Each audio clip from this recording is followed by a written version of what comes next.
کە بە دیدار و بە خزمەتی ئێوەی خۆشەویست گەیشتین و لەم دەڤەرە خۆشەویستەمانە بە دیدارتان ئاشنا بووین و چاومان گەشت بووە بۆ مامۆستا خۆشەویستانە و بۆ ئێوەی خۆشەویست و بە جیلی داهاتوو بەو ئەزیزانەی کە هەڵگری پەیامی ئیمانداری و ئەیانەوێت ئیمانداری خۆیان و میلەتەکەیان و ناوچەکەیان پێکەوە هەمومان شان بدەینە شان و هەمومان لە خزمەتیا بین.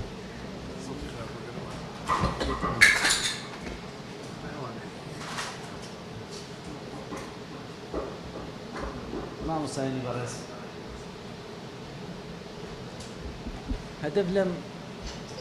هەدەف لەم کۆڕ و دانیشتنانە ئەوە نییە بەس دانیشتنی بکەین و نەشاڵێک و چالاکیەک بێت و کۆتایی پێ بێت، بەڵکو لەم کۆڕانە میفتاحێکە، کلیلێکە، دەرگایەکە، دەروازەیەکە ئینسانە چێتە ناویەوە و ئەوێت بە جۆرێ لە جۆرەکان هەنگاوێک بەرەو پێش بڕوات، هەنگاوێک بەرەو سەرتر، هەنگاوێک زیاتر بۆ ڕەزامەندی ڕەب العالەمین. ئەو عنوانی ئەم کۆڕەی ئێمەی کۆ کردوێتەوە و بە دیداری ئێوەی شاد کردوین بریتیە لە ڕەسائیلی نور، پەیامەکانی نور و دەروازەیەک بۆ خوداناسی. کەواتە ئێمە مەداریسی زۆر ئەبینین، مەداریسی زۆرمان بینیوە، زۆرمان بیستووە و سوپاس بۆ خوا ئەو منهەجە قورئانی کە پێمانە فەرموویە فەبەشیر عیبادی الذین یستەمیعون القەول فیتەبیعون ئەحسەنەه بە جۆرێ لە جۆرەکان ئاگادارین لە هەموو لایەک بە گوێرەی چاکەکانیان ئەبێ ئێمە هەوڵ بدەین ئیسفادە بکەین و ئەوە بوو ئیسفادە و قازانجی ئیمانی خۆمان بکەین وەکو منهەجی حەیاتمان تا ئەو ڕۆژەی کۆتایی ژیانمانێت و ئەمانەتە کە تەسلیم ئەکەینەوە. لەم عنوانە بۆمان دەرەکەوێت چەند پەیامێکن کە چەند پەیامێکن نزیکەی 140 ڕیسالەیەکن لە ڕەسائیلی نور. ڕەسائیلی نور جەمعە یعنی پەیامەکانی نور. مامۆستا نورسی ڕەحمەتی خوای لێبێت کە یەکێکە لەو مامۆستایانە و شاگردانەی ئومەتی ئیسلام. مامۆستا نورسی غایە نییە، مامۆستا نورسی وەسیلەیەکە، مەدرسەیەکە، مەدرسەیەکی معاسرە، مەدرسەکەی زۆر لەگەڵ جیلی ئێمە، تەمەنی ئێمە، زروفی ئێمە زۆر مطابقە. بۆیە ئیسفادە لێکردنی، چارەسەرکردنی کێشەکانی، عیلاجی ئاراستەکەی، عیلاجی نەخۆشیەکانی خۆمانیش و چادۆریشمان لەم مەدرسەیە زۆر ئەبینرێتەوە. بۆیە فەیتەبیعون ئەحسەنەه لە وا جێبەجێەکەین. بزانین ئەو ڕەسائیلی نورەیە، ئەو پەیامەکانی نور کە مامۆستا نیسبەتیشی نایەتە لای خۆی و پێشی خۆش نییە بە جۆرێ لە جۆرەکان ئینسان هەر باسی مامۆستا بکە یاخود باسی ئەشخاص بکرێت لە مۆزوعەکانە. ئەفەرموویە بچنەوە سەر ڕەسائیل، چونکە ڕەسائیلی نور لە قورئانەوە، لە ئایەتە پیرۆزەکانەوە، لە ژێر سێبەری ئایەتە پیرۆزەکانەوە مانای لێک دراوەتەوە. بۆیە لە مەوزوعی عەبدایەتیدا بزانین ڕەسائیلی نور چۆن باسی خوداناسی ئەکات، چۆن مامۆستا نورسی دروست کرد یا مامۆستا نورسی چی پێیە بۆ ئێمە، بە چ منهەجێک. من بەحسێک هەیە لە خزمەتیام و ئیشم لەسەر کردووە منهەجی ڕەسائیلی نور لە پتەوکردن و تەرسیخکردنی عیبادات و گۆڕانکاری عادەتەکان وای لێ بێ ببن بە عیبادەت.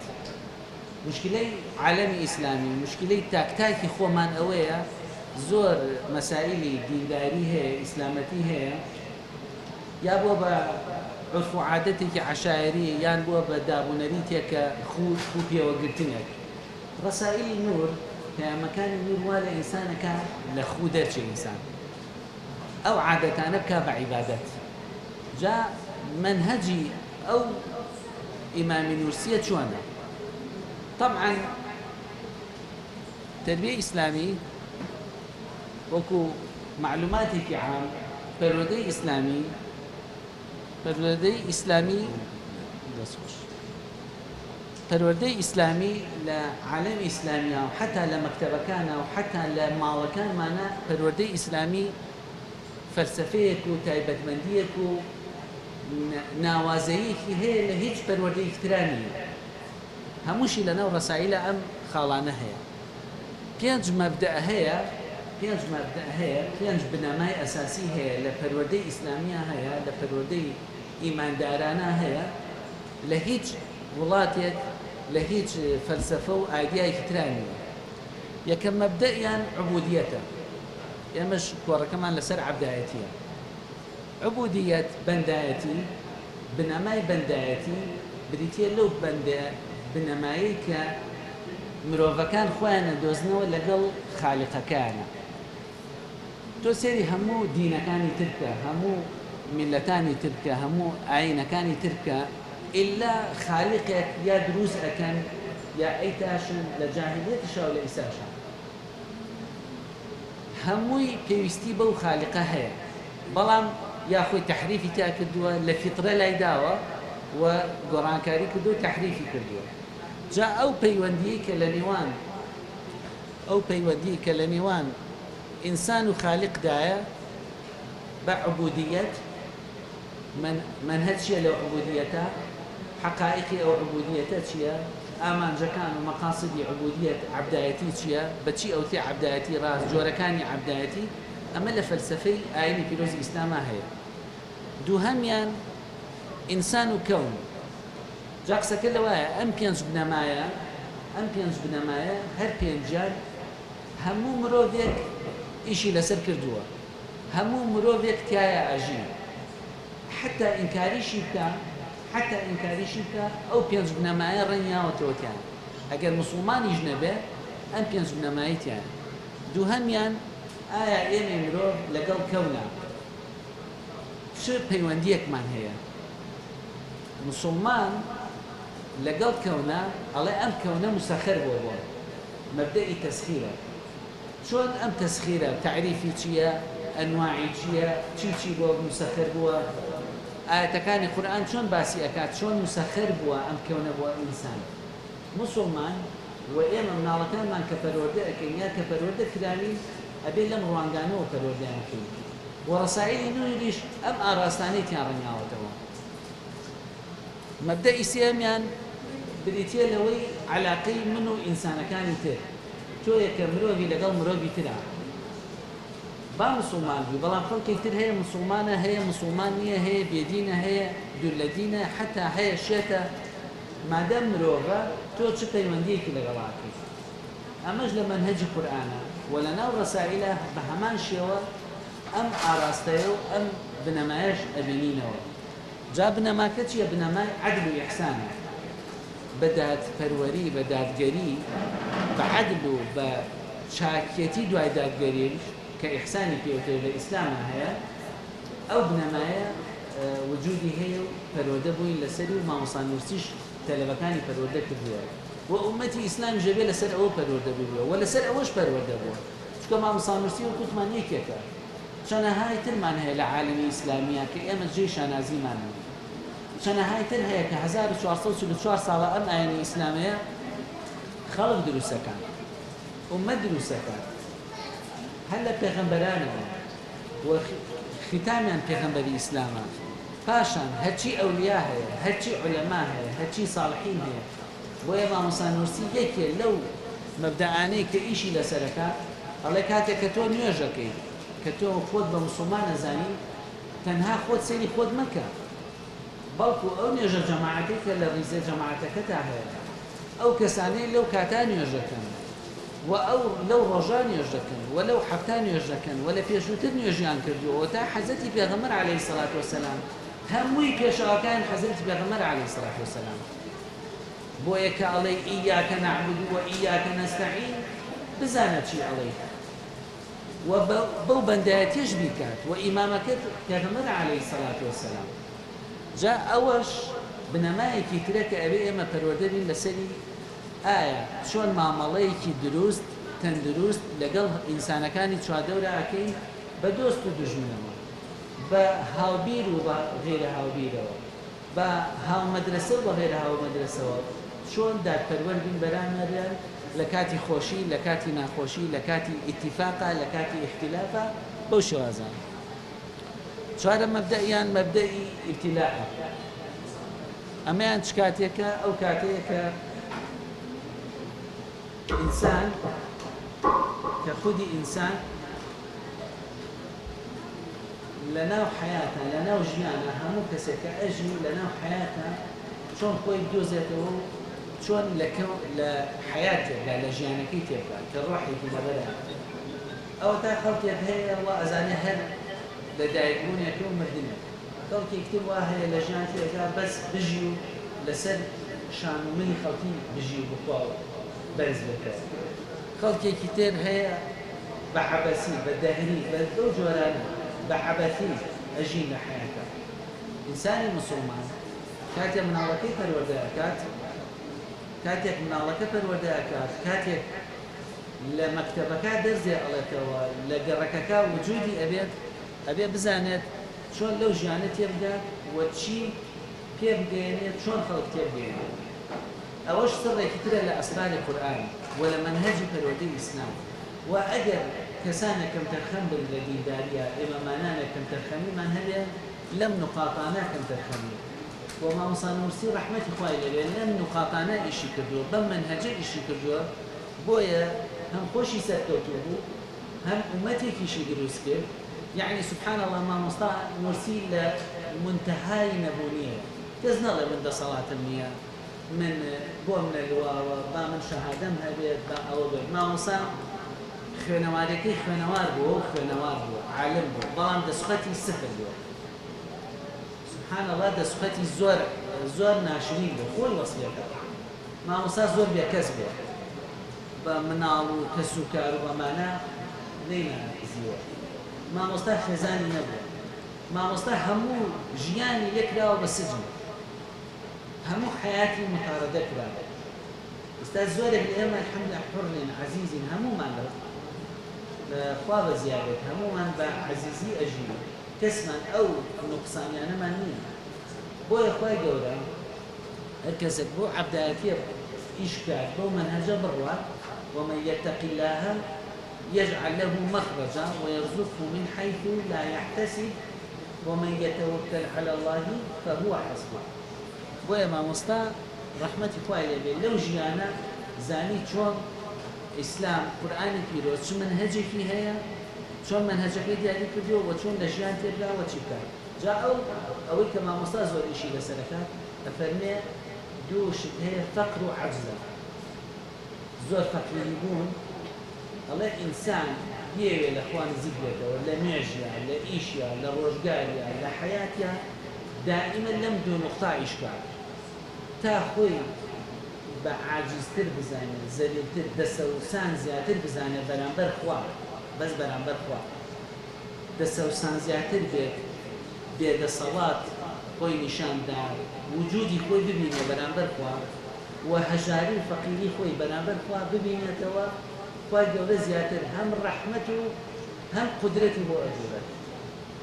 میسالێنێتەوە لە حەیواناتە لە بەچکە چۆلەکەیەکە ئەڵێ بەچکە چۆلەکەیەک لە مناڵێک لە سکیدایکە ئەڵێ ئەمانە قیمەی عاجزن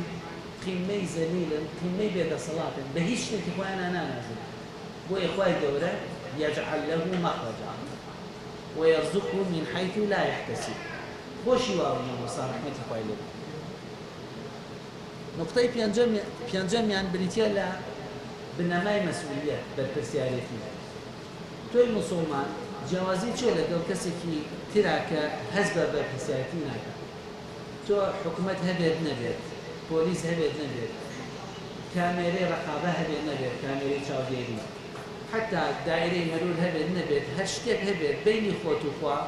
حتا ماڵ و کەسوکاریش ئاگادار بن ئاگادار نەبن ڕەفیقی باشە هەبێت نەبێت ئێمە موسڵمان ئەبێ وابی هەز بە بەرپرسیارەتی بکەیت. ئەو بەرپرسیارەتیە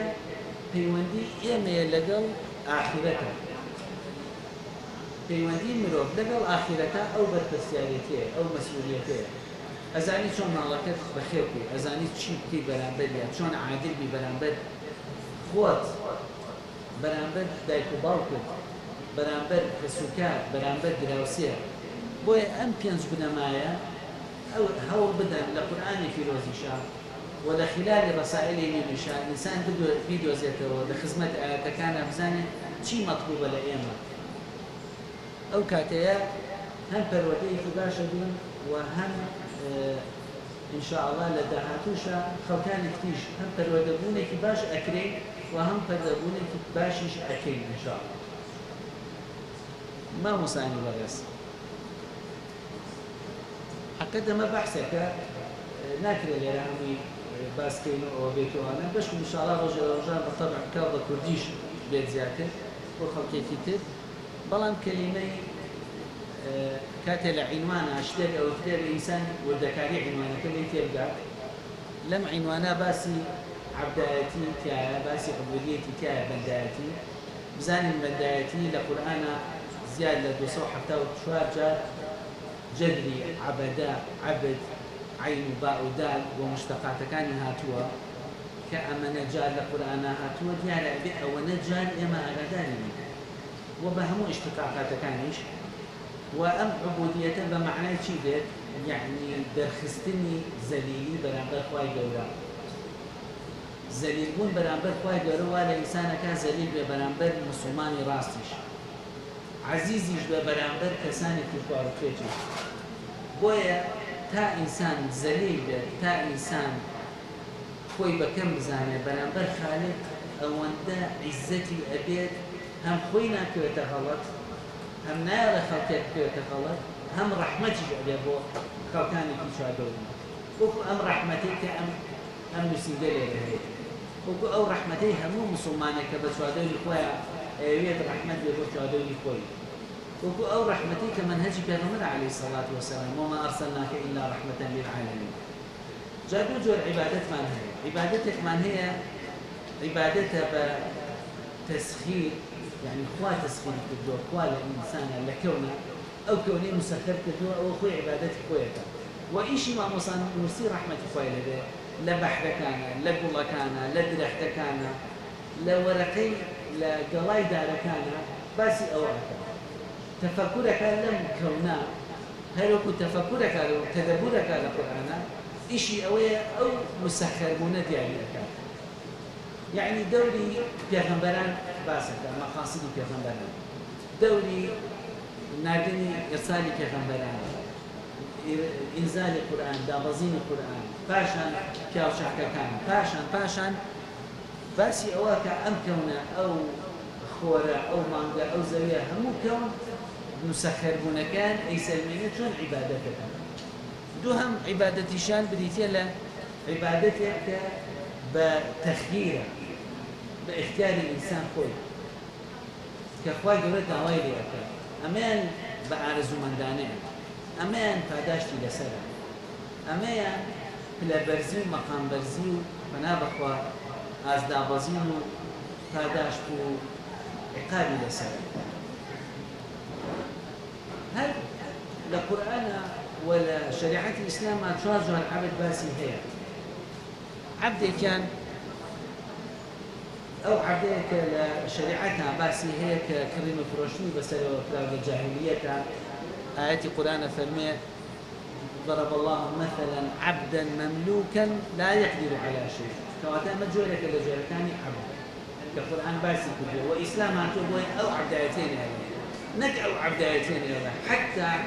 كويليتي إنسان يلد لحياتي إنسان نابي كويلبوني هل وخواي دوربه. دوام عبدي كان نوعي عبدايتي بدي لعبد إيجاد أو عبدايتي كإنسان دروس كده ولا سليم، كون دروس ولا سليم. إن كل من في السماوات والأرض إلا آتي الرحمن عبدا.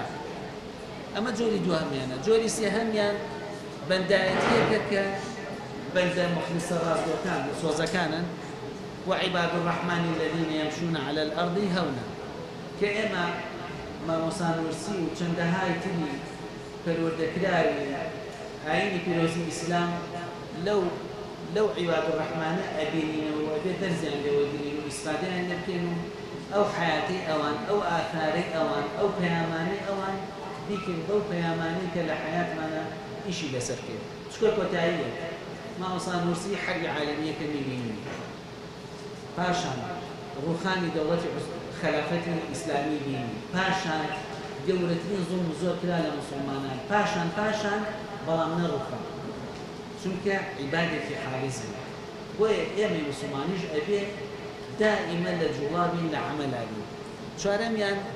عبدي كتيرك آيين إسلام داري كردوا فرميدين كهمت داري كردوا فرمين خلقك هم عبدي دينار وعبدي درهم أم عبدي دينار ودرهم فرمين تعس عبد الدينار وعبد الدرهم بهلاك عشو كسان بويا كزنية مستهني بلا لبارو لسروت سامانك بشي جيان بلان إنسان ببي بكويلي دنيا ببي بكويلي كان الدنيا أما نقبتية تو منهجك قولي القرآن هدر آية كبيرة الإسلام هدر هزارها مليونها من هدر بمليار مسلمان هدر إما ببين بكويلي أرزو هواو كي خوامن يعني أرزو هواي خلقاني كتير أما زود ولا لآية كبيرة الإسلام ولا فرودبون بآية كبيرة الإسلام ما وصل نرسي وكو آينا أو من ودرخه وكو شريعة الإسلام جاء عبد آياتي بزاين تجور عبد آياتي صحيحة درسته نية بكت كراوي نيتك خالص إخلاص الحمد لله عموما إياك نعبد وإياك نستعين علينا وإيش شمان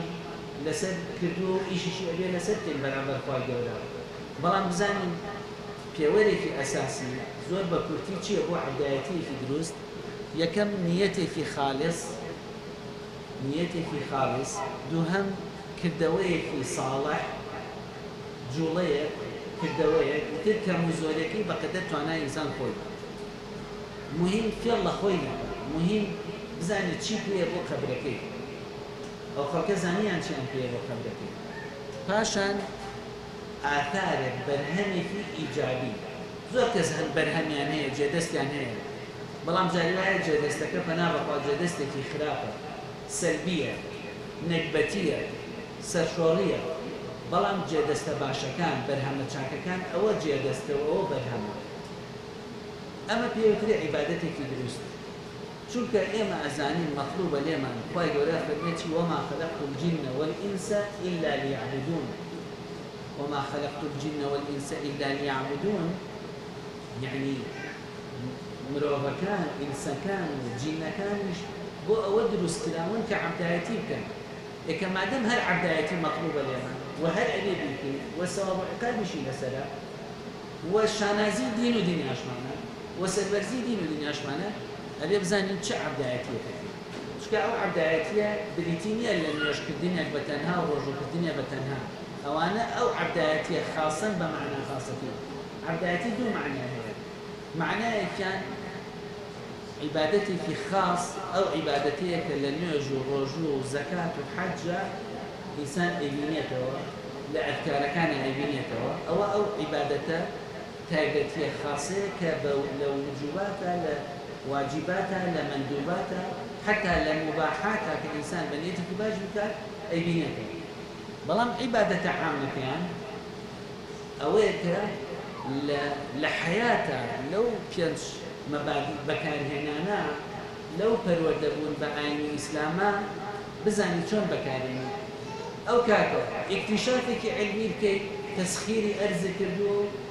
مبدئي تسخير جابجي كردو كان القرآن أخوائي دولة باسي أرزو أو آسمان وزوي وهمي بو كردو ولا قرآن أمهم باسي أرزو أو إتياه 7 سماوات إتياه باسي أرزكان إتياه باسي آوي إتياه باسي السفينة إتياه بو أويك أمانة هم مسخر كمسخر بزاني شون ما مضي لغلاكي عبدالتي عامة كمان جابجي كردو خلقي بغلطي قال مفهوم عبادة وأزاني هر رجو قرتن يكون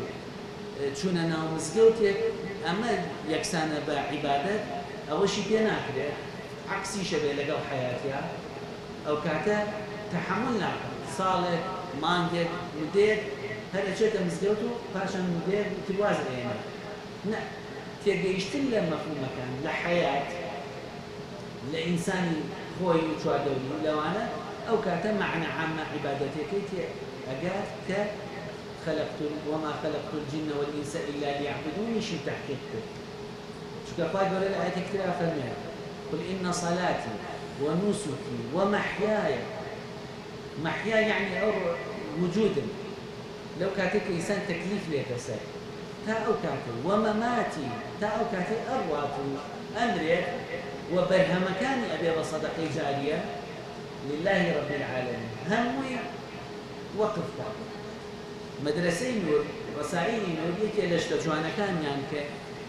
جەنابیشتان ئەیزانن و بینیمان و ئەیبینن بریتێ لەوەی ئینسان زۆرێکیان هەن کەسانێکیان هەیە بڕیارەدەن ئەڵێن ئەم تەمەنەی ژیانم ساڵێک دوو ساڵ چەندێک لە ژیانی ئەڵێ وەقفەکەم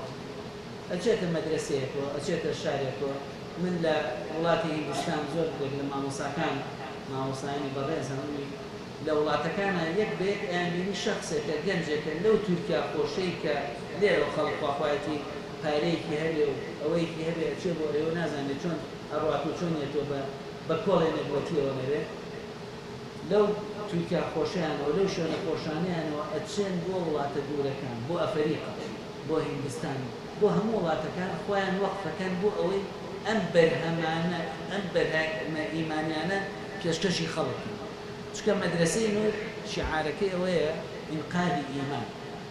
ئینقاذی ئیمان یەک کەس نییە مستەغنی بێ لێ نە موسڵمان خاسی کردوە نە مەلایە نە مامۆستایەک نە ئینسانێک نە شێخێک هەمووی ئەبێ ئیمانی پارێزراو بێت دائیمە ئیمانی ئینسان ئەبێ پارێزگاری لێ بکەین تا ئەو ڕۆژەی عین اليەقینەکە حتى ئەتاکە عين اليقين إنسان كمردنا مردن بمردن إنسان أقاته أو طريق يقين كاتشيا كإتر أمانتك روحكي روشتوا طاوك وداعيها توا فارزقاري إيمان بيوسا لو كاتنا كز دنيا بلا من محفوظ أبو معصوم من الموضوع عنه يغنظر عليه الصلاة والسلام معصوم هو بلا يمي إنسان كان أولياء كان يشهموي معصومين ويأبي فارزقاري بالإيمانات بكا جاء مدرسة يقول بريتيا لإنقاذ الإيمان إنقاذ الإيمان لا بداية تمنى ولا شباب وتا نهاية همو بيت همو كان إنسان همو رجا كان إنسان بيستي بوي وبنها مكان ما مساكا عليهم أثرك إيجابي سيركين لهمو ناحية لبواني عقيدة بچندین بەڵگە بەچەندین شێواز بەچەندین ڕسائل ئەیسەلمێن لە بواری تەعامل و مامەڵەکردنەکەی کە عەدل و ئیحسانە سێرێک ئەبینین مامۆستا نورسی بەرهەمی چی هەیە بۆ ئافرەت پەیامی خۆی بۆ گەنج پەیامی خۆی هەیە رسالة الشباب رسالة أخوات الآخرة بۆ نەخۆشەکان بۆ پیرەکان بۆ سجنەکان يعني كسنية لنا مجتمعها بو أهل تصوف بو ملاكان بو خوي بو غيري خوي أولي لرسائل نورا أولي دجايتي نفسي خوي أكاد ما وصل نفسي لو زيادة دجايتي شيطان وانا بس خليك مشغولة بنفسي خوي بو تشي تشوك أبي إنقاذ إيماني خويك من لم يكن لنفسه فكيف يكون لغيره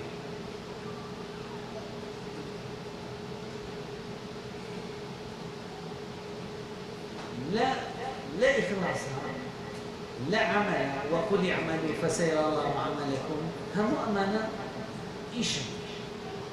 لا أثرك فايدورا فرمي إنا نحن نحيي الموتى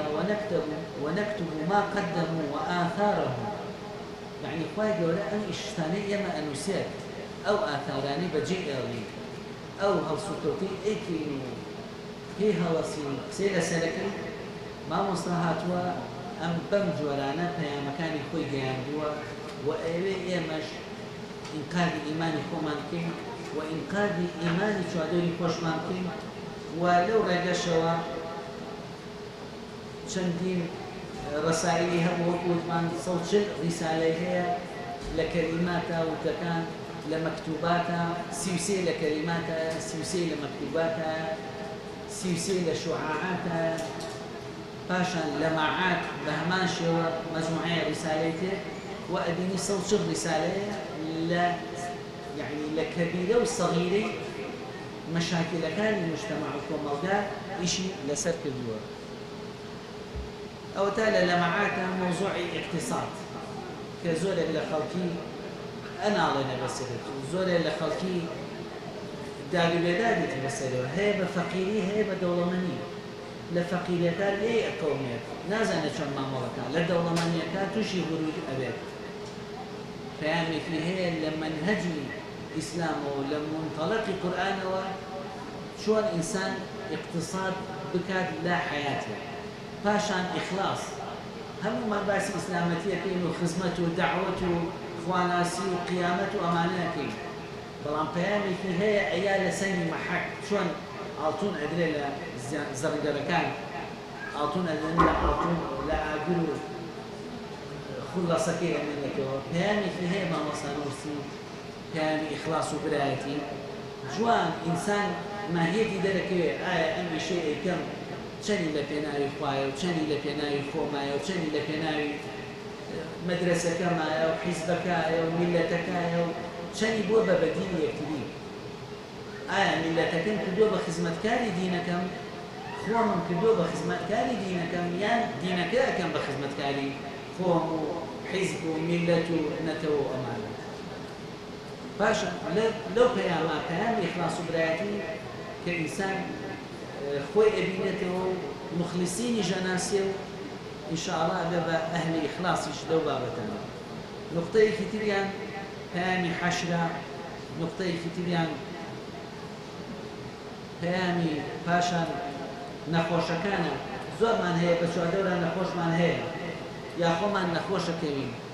أو نخوشيت شون أو عادته أو نخوشيت شون تحويل يمكن ببيع بعبادات شون كامرات وشي ناشكرين بيت هو من توشي ناشكري نبي بتيجيشن له مكاني رسائل أبيات إن شاء الله بتمنى كان باشان توحيد ناسين ويكتاب فلسطين وناسين لا بحثك أو عبادة تايبة من ذكان كصلاة زكاة حج صيامة أدي لما هنات ونمازيج من هنات وما وصلوا شون أو زكاة مقاصد الزكاة مقاصد إيماني زكاة باسكان لا رجل قلتنا مقاصد إيماني رجل قلتنا لو رجل قلتنا درشك إنسان خوي هلاك كاتو برسي أبيو توني أبيو هيتشي لنا قوله كسي باش أكتب نابت صال لدواي صال برو بيج نامشت وباشا حج كردن حج كردن وعمره كردن أيش بيعني خوي باسكات لو بابتانا ومن نامي كاتي زيادة تام بقرم وطبعا رسائل خوي بحريك وتيجيشتن الرسائل بهمان شوا بمحاضرة وبتمن شنها تمني لو موضوعنا وكاتي تم خوشة أم بابتاني كباسي أكين بقى بسرچاوي بقى بناغير منطلقة همة برزية زور من أزاني يا زور من بستو معنا بخوام زور أبيستين زور وتو معنا طالما بيكن بمنطلقة بمو منهجا بروين كبمعنى إنقاذ إيماني خوما كينو إنقاذ إيماني شعبور وملته أمتي إسلامتي كين بقدر أوتوانا كفي معنا چونك هر كسو توانا خوي مطلوبة أجينا خوي قورة إيمان وإسلامتي والقرآن ومعنى هر أفارزية وما زايتي لو كسيك هولي قدات وهمتي في أبي لو نقطانا لكلمات لو تكانا يكملك باسي بسم الله أكاد يكم بياني بسم الله الرحمن الرحيم إن شاء الله أقدر درز يبدأ بنيان مجلسي في الذكر مجلسي في إيماني دا بمزدان حفتي جاري ساعات يكوب نودوك سيجبن لو بيامو لو بسم الله هو إنسان تسبب كات شوان ئێمە بسم الله هەموو ڕۆژێک ئێڵێین و لە نەخۆشیە باسی ئەەکەین و لە کاتی ترسا باسی ئەەکەین و جاری وایە بە دوعا باسی ئەەکەین و لە قورئان ئەخوێنینەوە بەڵام بزانن ئەم تێگەیشتنی بسم اللهە لەم لای مامۆستا چۆنە بە جارێکیش و بە دوو جاریش ئینسان تێری لێ ناخواتەوە چونکە خزمەتی قورئانی کردووە چونکە سیفەتی قورئان وایە کەریمە هەر کەسێکیش هەر منجن هەرجێکیش بە منهەجی قورئانە بڕوا دائما عطاء أبيت دائما كرمي أبيت بويا رسائلش دائما كرامي هي دائما بخشنده يعني أولي بلا إلا خنواد بخشندهيم أبيت يا لي استفادة كم بهمو جولات استفادة كله وكو جنابي كالدكتور باسيكر فاشان موضوع كتير هي باسي الصلاة باسي حقيقتي نيوش كردين بريتيلا شيء أوقات الصلاة أن بينش وقتي نيوش كلا بيانية لنيوروا لإوارا لمغربا لشونيوجا هو خواهي يقول أمكاتاني دياري كردوا أي شبهاني بوقت كان إنسانه أي شبهاني بوقت كان حياته الله أو شونيوجا يبوا أو خبرته نيجي باني تولى بيها تولى نري إنسانيتي أفرمي اللهم صل وسلم أفرمي إنسان مسلمان نيونري همو إنسان نيونري هالخوينين كاتي الله إياك نعبد وإياك نستعين بناري همو إنسان كان مسلمان كان وحتى غير مسلمان كانش كنازان تمثيلي أوانا أكي ولو يا بناري هر همو يوالي الحمد لله الله نكهر إنسانيش بلكو كونيش وكو كونيش تو الله الحمد لله رب العالمين وكو كون الله إياك نعبد وإياك نستعين تمثيلي أمانة إن جاء الله فوت فهرسيك إنسان كوني إنسان مرابي مسلمان نيوش كردن فهرسيك أنواع عبادات باشا هل صانو دانشمكاني بهمان شوار فهرسيك أنواع عبادات سورة فاتحة فهرسيك قرآن في روزة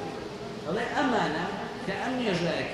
حقيقتي يجاك وتندين حقائق كباسك بنيكات وبلطائف بنقطكات كباسكات إشارات تأديني أن يجاو يجاك خافا إن الصلاة تنهى عن الفحشاء والمنكر كمان أجانب أو قرآن خونا أو بسم الله كأيكن جوازا لو بسم الله كمطلوبة إن جاء أوقات الصلاة باسي تحيات شو السر مقاصدك كتاية وهمو موضوع كان يتر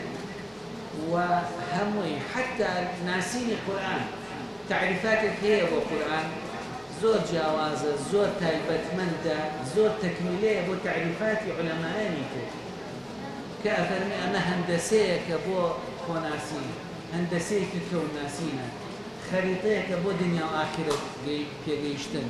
أفرمي أما مدخلكيتي أو انتهاكيتي ليرا ناتواني حق نكحق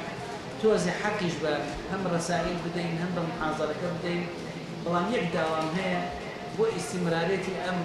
أم كورتان بو بركة داربوني أم منهجتان أم مدرسيان بو استفادة الدنيا إيماني دنيا وقيامتي همو لا أكمان هول بدين استفادة لم فيامانش بين درزك دابني درزك دابني هيج كرسي تانية بو خينواري خو من بيستا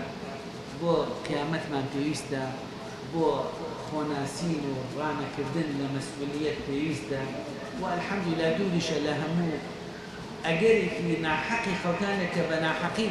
هر کسی دینداری که بجوری لجوره کن ناوی کی بدروسه کن الحمد لله امر سائله نه ناوی اوه نه پیویسی بناوه و خدمتکاری همو ناوی کشه خدمتکاری همو ناوی کشه و خدمتکاری همو ناوروکی پاکی همو کسی کشه أقول قولي هذا وأستغفر الله لي ولكم والسلام عليكم ورحمة الله وبركاته